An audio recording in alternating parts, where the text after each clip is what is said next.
Bonjour, il est 20h à Paris. Merci d'écouter notre journal. Les rappels de l'actualité en quelques minutes et nous commençons par l'économie. Les dirigeants internationaux se sont réunis depuis peu à Bruxelles pour tenter de stopper la crise européenne provoquée ces derniers jours par la dette grecque. Les discussions pourraient durer toute la nuit avant de trouver un point d'accord. Pendant les négociations, la France et l'Allemagne lutteront pour restaurer la confiance dans les marchés européens grâce à une recapitalisation de 1 000 milliards d'euros pour faire face à la dette grecque et récupérer l'équilibre économique dans la zone euro. Les États-Unis ont acheté à l'Espagne la plus importante quantité d'oranges et d'huile depuis 20 ans. Serait-il intéressé par notre diète méditerranéenne? Pour en finir avec l'obésité des jeunes américains. M. Berlusconi se trouve entre les dures réformes imposées par Bruxelles et ses collègues politiques italiens.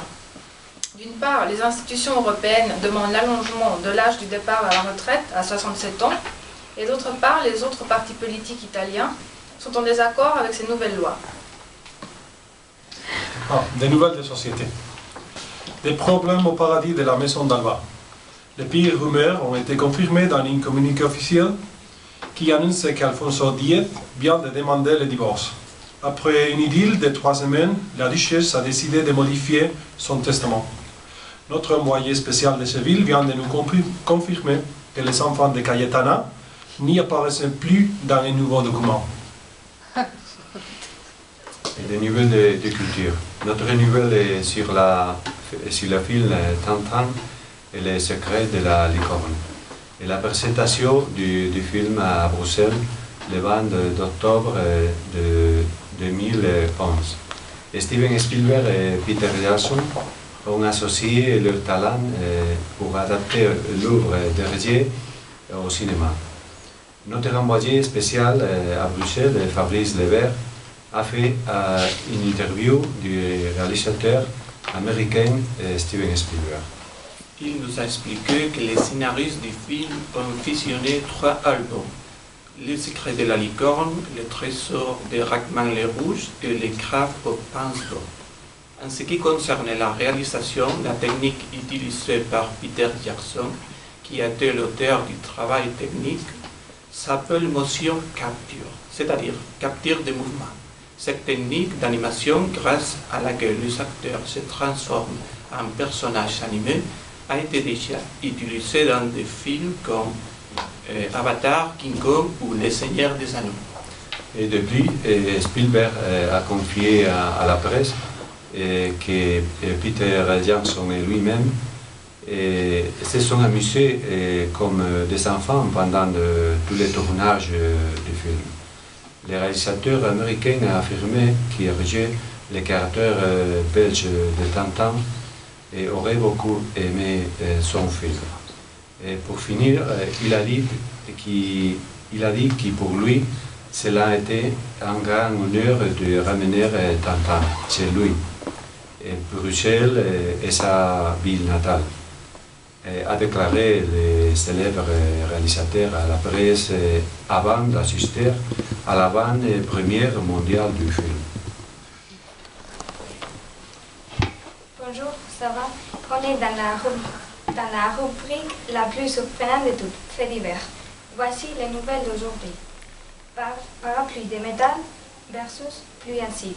Une entreprise a fabriqué un parapluie métallique après qu'une étude récente montre que la pluie devient de plus en plus acide à cause de la pollution. Cela a produit un grand taux de mortalité entre les mendiants qui essaient de la boire. On va parler avec notre correspondante à Ponferrada. Bonjour. Bonjour tout le monde. Nous sommes ici à côté d'ici avec un des médias affecté par ces incendies. Dieu, c'est toi? Je ne suis pas le père de Julia. Bonjour monsieur. Dis-nous, qu'est-ce qui s'est passé? Je peux pas parler, j'ai trop de soif, hein? Ça brûle!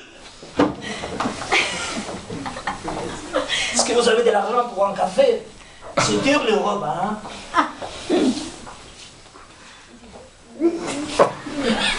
Merci, monsieur. Comme vous voyez, la communication, ça a été impossible.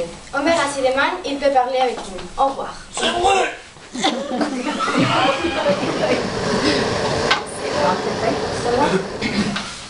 C'est l'homme idéal pour coller des timbres. Alors, le suivant, c'est la carte d'identité devient un chip. Spielberg était-il un visionnaire? Ce qui brillait au doigt d'été, c'était une carte d'identité. Notre correspondant Iria va nous l'expliquer. Bonjour. Oui, ça a été un chip que le nouvel premier Nobel a inventé. On va parler avec un des cobayes.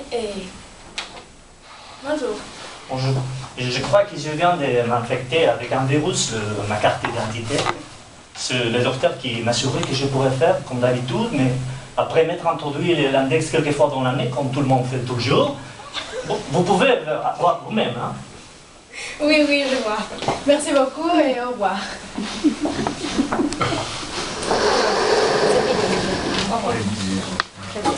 Bob, Manuel, Sara, Mayo. Maintenant, le sport.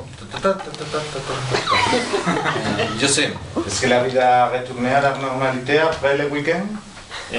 Pas du tout. Marco Simoncelli a perdu la vie dimanche dernier sur le circuit de Sepang. Au deuxième tour de la course, Marco a chuté sa moto. Et il a traversé le circuit quand deux pilotes ont percuté le dos et la tête de Marco, ce qui a propulsé le casque du pilote. Et les Italiens pleurent la mort d'un grand homme de seulement 24 ans. Est-ce qu'il y a des nouvelles de sport français? Oh, bien sûr. La sélection nationale française a perdu une autre fois le championnat mondial de rugby. À cette occasion, la France avait l'opportunité de gagner au moins une compétition sportive avant de finir l'année. Les Espagnols n'y participaient pas. La finale disputée à Auckland entre la France et la Nouvelle-Zélande a été la plus mauvaise de l'histoire. 8-7 pour les All Blacks, soit le plus petit nombre de ces marqués. Cet espace était sponsorisé pour Nicasio, l'homme fatal. Merci beaucoup.